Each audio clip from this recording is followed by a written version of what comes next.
Hello दोस्तों। आज की इस वीडियो में हम बायोलॉजी की थ्योरी पढ़ने वाले हैं। तो चलिए पढ़ते हैं। सजीवों का अध्ययन जीव विज्ञान कहलाता है। क्या कहलाता है? सजीवों का अध्ययन जीव विज्ञान कहलाता है। जीव विज्ञान के जनक कौन है? अरस्तु हैं। कौन है? जीव विज्ञान के जनक अरस्तु हैं। जीव विज्ञान को दो शाखाओं में बांटते हैं, जूलॉजी एंड बॉटनी। किसमें बांटते हैं? Zoology and botany. जूलॉजी देखते हैं, इसके अंतर्गत जंतुओं का अध्ययन करते हैं। जूलॉजी के अंतर्गत जंतुओं का अध्ययन करते हैं। जूलॉजी के जनक कौन है? अरस्तु है। कौन है? अरस्तु।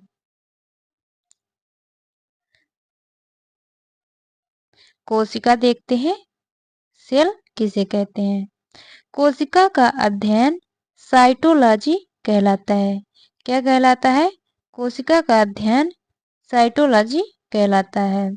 सर्वप्रथम कोशिका की खोज 1665 ईस्वी में रॉबर्ट हुक ने किया। किसने किया? 1665 ईस्वी में रॉबर्ट हुक ने किया।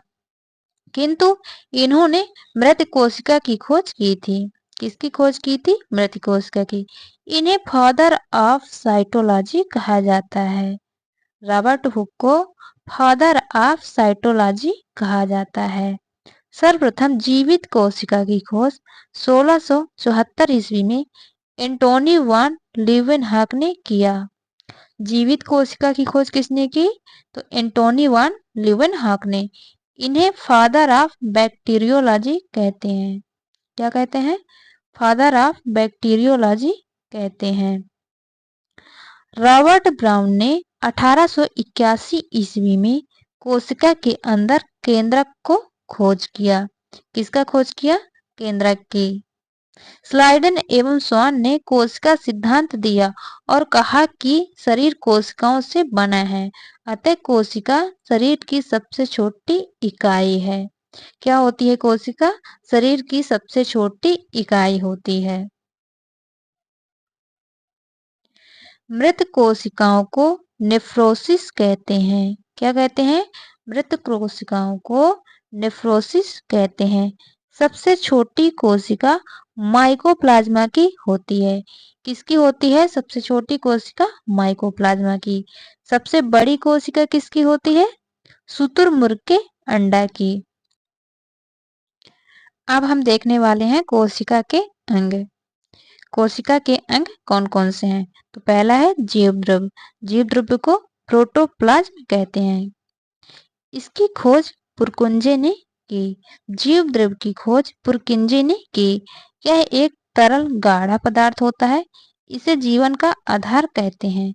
सभी जैविक क्रियाएं इसी द्रव्य के अंदर होती हैं। इसका 80% भाग जल का बना होता है और यह दो प्रकार का होता है, कोशिका द्रव्य और केंद्रिका द्रव्य।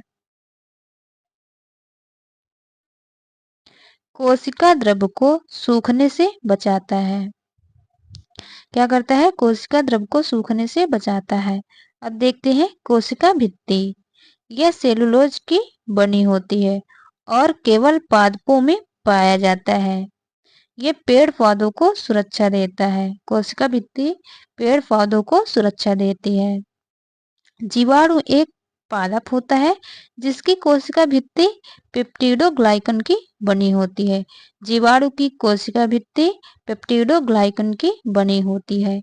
कवक की कोशिका भित्ति काइटिन की बनी होती है। यहाँ पे क्या होगा? काइटिन। काइटिन की बनी होती है। अब देखते हैं कोशिका झिल्ली यानी कि सेल मेम्ब्रेन। ये जंतु तथा पादप दोनों में पाई जाती है। कोशिका के अंदर के सभी अवयव इसी झिल्ली के अंदर रहते हैं। ये कोशिका के अंदर जाने वाले पदार्थों का नियंत्रण करती है। मतलब कि कोशिका झिल्ली कोशिका के अंदर जाने वाले पदार्थों का नियंत्रण करती है। कोशिका झिल्ली अर्धपारगम होती है, कुछ ही वस्तुओं को अंदर जाने देती है। देखते हैं माइटोकॉन्ड्रिया। माइटोकॉन्ड्रिया को सूत्र कणिका भी कहते हैं। माइटोकॉन्ड्रिया की खोज अल्टमैन ने की। यह यहाँ ऑक्सीशोषण होता है। यहाँ क्रेब्स चक्र चलता है, यानी कि माइटोकॉन्ड्रिया में ऑक्सीजन और क्रेब्स चक्र चलता है, जिसके फलस्वरूप एटीपी तथा ग्लूकोज बनते हैं और हमें ऊर्जा मिलती है। इसी कारण इसे कोशिका का पावर हाउस या शक्तिगृह कहते हैं। माइटोकॉन्ड्रिया के आंतरिक दीवारों को क्रिस्टी कहते हैं। क्या कहते हैं? क्रिस्टी।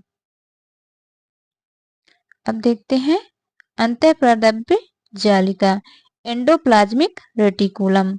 यह कोशिका के अंदर से आंतरिक सहायता देता है, अतः इसे कोशिका का आंतरिक कंकाल कहते हैं।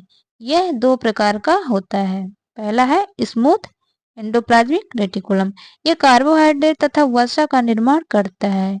और रफ एंडोप्लाज्मिक रेटिकुलम, इस पर राइबोसोम होता है, यह प्रोटीन का निर्माण करता है। राइबोसोम को देखते हैं। राइबोसोम यह कोशिका के अंदर का सबसे छोटा अंग है। यह प्रोटीन का निर्माण करता है। किसका करता है? प्रोटीन का निर्माण। अतः इसे प्रोटीन की फैक्ट्री भी कहते हैं। यह दो प्रकार का होता है। 70S राइबोसोम यह हल्का होता है तथा प्रोकैरियोटिक कोशिकाओं में पाया जाता है। 80S राइबोसोम यह भारी होता है तथा यूकैरियोटिक कोशिकाओं में पाया जाता है। किसमें पाया जाता है? यूकैरियोटिक कोशिकाओं में। अब देखते हैं गोल्जी बॉडी। इसकी खोज कैमिलो गोल्जी ने की। यह पदार्थों का परिवहन करता है। गोल्जी बॉडी क्या करता है?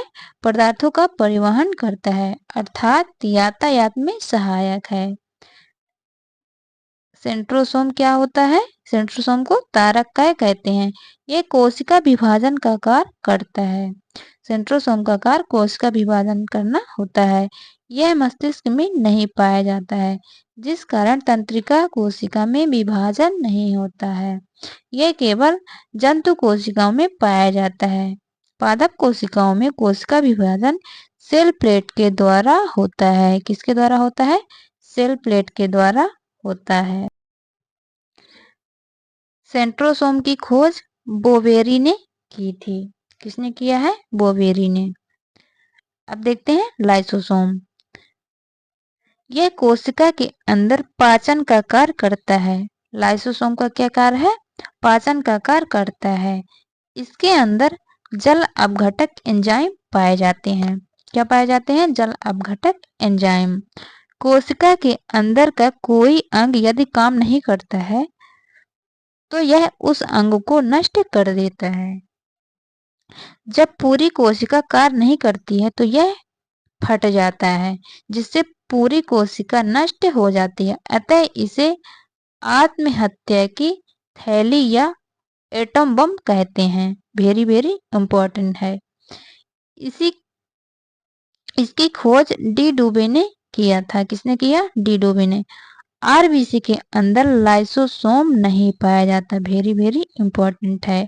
अतः आरबीसी मरने के बाद स्प्लीन, प्लीहा या तिल्ली में पाया जाता है, जिस कारण स्थलीट को यहाँ पे स्प्लीन होगा। स्प्लीन को आरबीसी का कब्र कहते हैं। क्या कहते हैं? स्प्लीन को आरबीसी का कब्र कहते हैं। केंद्रक के बारे में देखते हैं। इसकी खोज रॉबर्ट ब्राउन ने किया। केंद्रक की खोज रॉबर्ट ब्राउन ने की। यह कोशिका को नियंत्रित करता है, अतः इसे कोशिका का दिमाग कहते हैं। केंद्रक में 80% प्रोटीन पाया जाता है। अब क्या देखते हैं? रसधानी यानी कि वैक्यूल्स। यह जल को संचित करके रखता है। रसधानी का क्या काम है? जल को संचित करके रखना। यह जंतुओं में छोटा होता है किंतु पादपों में बहुत बड़ा होता है।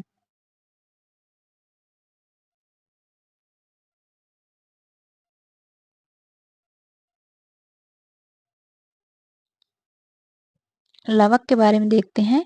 यह पादपों में सबसे बड़ा कोशिकांग है। यह केवल पादपों में पाया जाता है। यह 3 प्रकार का होता है।